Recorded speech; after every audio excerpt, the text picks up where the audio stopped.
All right, y'all. So let's talk about the world's most obvious mass shooter.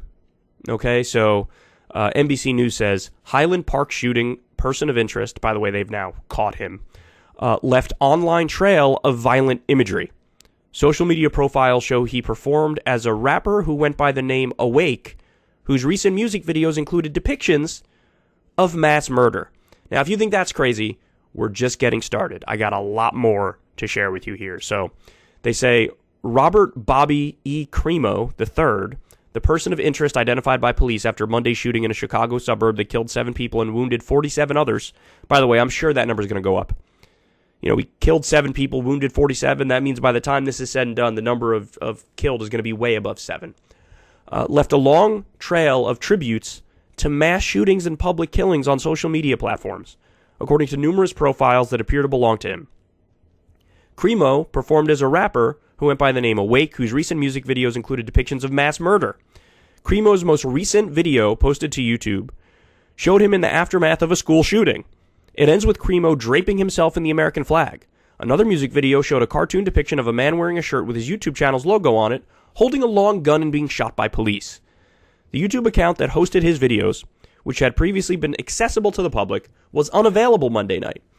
Cremo had his own Discord server where fans and people who knew him would chat. The community featured a politics board filled with nihilistic political memes. The most recent post before the shooting, which was posted in March, was a picture of Bud Dwyer, the Pennsylvania state treasurer who shot and killed himself on live TV in the late 1980s, along with the caption, "I wish politicians still gave speeches like this." On Discord, fans would share posts that Cremo had made of himself. One apparent selfie Cremo took in March reads, "Cursed image screenshot and sent to everyone or commit not alive anymore," a reference to suicide. Weird. After Monday's shooting, 4chan trolls invaded the community, using it as a meeting point to laud the shooter and post memes about the attack. The Discord channel was shut down around 6 p.m. Eastern Time, just hours after Cremo was named as a person of interest. Cremo also posted frequently to a message board that discussed graphic depictions of murder, suicide, and death. His most recent post to that message board came last week when he posted a video of a beheading. Cremo didn't frequently post about major political figures on his websites, except for 2 posts about the former President Donald Trump. A video posted to Cremo's YouTube page on January 2nd, 2021, appears to show Cremo among a throng of protesters cheering for Trump's presidential motorcade outside an airport. Cremo flips the phone's orientation to reveal his face at the end of the video. Cremo is also seen draped in a Trump flag in a June 27, 2021 post on Twitter. The post is captioned with only the word spam. Okay, so this is the guy right here. Now, I will say, all this line about the political stuff, everything they're saying here is true. That's all true. And the right did try to lie about this, and they came up with some fake posts showing that, like, he had a Democratic Socialist tattoo and he was in Antifa. Totally made up. They literally made like a fake Instagram page of his that had all that stuff so they could blame their political opponents for what happened here. So the stuff that he's, oh my God, he's left-wing, it's literally just fake. The stuff they're talking about here, the hints that he's right-wing, those are true, but really the shooting had nothing to do with politics. There was no political angle to this. It was more the guy fetishized violence in a way. So I'm going to get to more in a second on that. The Highland Park shooter is Awake the rapper, a.k.a. Robert Eugene Cremo III. They're scrubbing the internet of his online existence. His YouTube and his internet archive pages are gone. I was downloading media from them, then poof, they were gone. Managed to grab some pictures. So this is what happens after these mass shootings. Now, on the one hand, I understand why they do this, because there's this small community of people who fetishize violence, who hold up these people as heroes. And so the logic behind it is like, well, if we just scrub the internet of all of his stuff, then you can't fetishize him as a hero, and you try to like nip the problem in the bud. I mean, I think the problem with that is you're literally never going to be able to scrub the internet of all the different names of the mass shooters, pictures of the mass shooters, whatever. So they're always going to have somebody to look up to in that respect. And also, it's not that they see a mass shooting and then they want to do it. It appears like these people have some sort of innate, and it's a terrifying thought, but it looks like their brains are broken and their moral codes are broken, and they just have some sort of innate fetishization, that's a hard word to say, towards violence. And even if they didn't have the pictures and the names and the videos of the people who do these mass shootings, they'd still want to do it.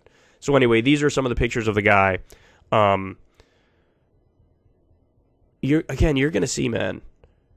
I saw some, I think they probably pulled it down from YouTube, but I saw one of his rap videos before they pulled it down, and this is a screenshot from that. And man, creepy as fuck. So here, let me give you some more. Highland Park Parade shooting suspect, Robert Crimo, threatened to kill his family in 2019. Threatened to kill his family. Highland Park shooting suspect spent 45 minutes at the Central Avenue Synagogue on the last day of Passover this year. Crimo was wearing all black clothes in the goth style, including black gloves and a knapsack, the security guard says. Okay, guys. This dude is just like the last mass shooter, the Uvalde mass shooter. He's basically going around to everybody he knows, and he's like, I'm going to do a mass shooting. I am a mass shooter. I love violence. I cannot wait to kill people. This is effectively what he's doing. Plotting out his mass shooting in obvious ways.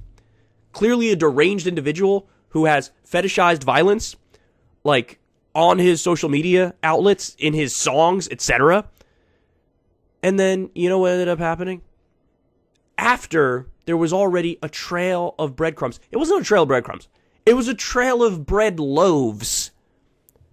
He was able to legally buy a gun. He was able to legally buy a gun. Legally. After threatening to kill his family in 2019. Which they took seriously, apparently. He was able to legally get a gun. Like, how do you respond to that? Now, the other problem is, look, Congress did pass the gun reform that was that compromise package. They did pass it. It has now been signed into law.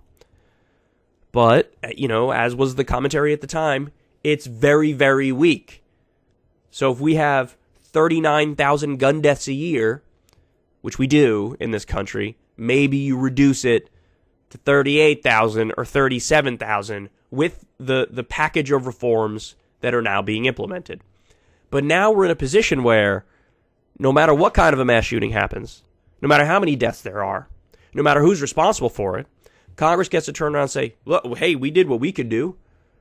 So now there's nothing else that can be done. I don't know what you're talking about. We did as good as we possibly could. Is that really a satisfying answer to you? Is that really a satisfying answer to you? And by the way, what was missing from the final package that became law? Because remember, it was the Senate version that ended up becoming law. Senate passed it, went back to the House, they passed it, then Biden signed it.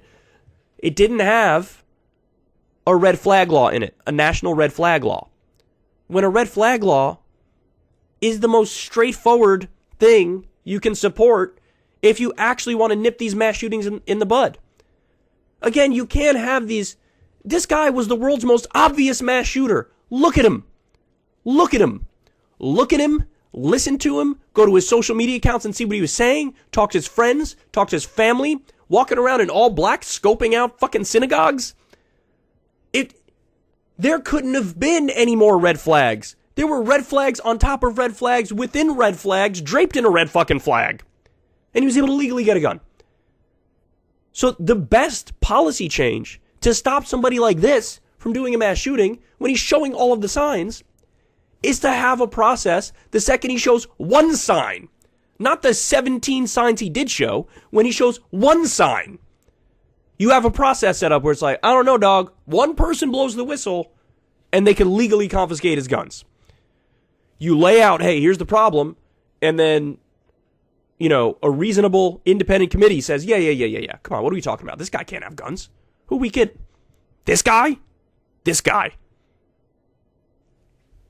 So we don't even have a national red flag law. By the way, another thing. So I've now changed my mind on something. A position that I've held for a very, very long time. And you guys have heard me talk about this too. I really don't like this. I don't like that we have age ranges all over the place for when you're allowed to do stuff. Like, oh, is it driving 16 or 17? Oh, is it alcohol 21? No, is it gambling? Maybe we'll say 18. Like, we have all these different lines, right? And I think that's inconsistent. Because if you're going to say, hey, you're an adult in one respect, then legally you should be treated as an adult in every respect, right? So I've always been one of those people who's in favor of let's just have one line for everything. I've now changed my mind on that. There is one thing where I would have a different line. Guns. Guns. Now, look, I'm a moderate on the issue of guns. I'm a gun owner. So I'm not trying to confiscate guns or anything like that. I want to give law-abiding citizens the right to arm themselves and defend themselves. Because I fall in that category, right? But keep it real.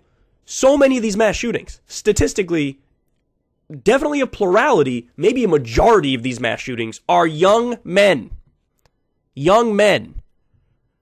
We absolutely, if they just raised the age from 18 to 21, or they raised it, let's say, to 25 for guns, I think you'd see a significant dent in these shootings. Because what we learned from a lot of these shootings, too, is that a lot of these guys, it's only because they were able to legally get the gun that they were able to do the shootings. Because these are socially maladjusted people. These are losers. They don't have the connections to the black market to get a gun on the street. And we know, because again, a lot of the reporting for a lot of these shootings, that's what we learn. So look, if you look at this and you say, we got to do a national red flag law. You got to raise the age to 21 or 25. Because or else this shit is going to keep happening. And the reform they passed was nowhere near good enough. It just wasn't. Again, look at this guy, bro. Look at this guy. This guy had mass shooter written all over him. He basically told everybody he was going to be a mass shooter.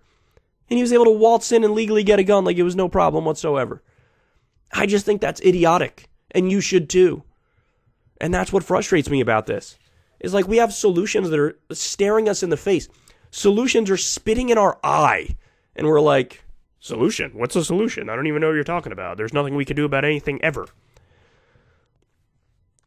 So look, I mean, I'm happy the other reform passed, but you could do more. But now, of course, they're going to do nothing. And, you know, the ineffectual nature of the government marches on.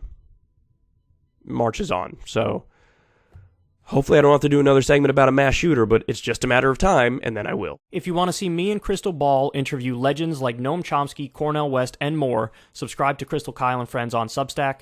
$5 a month gets you the video version a day early. Remember, we take 0 ad dollars for this podcast. Or you can sign up on Substack for free and get the audio version a day later. Link in the video description box below.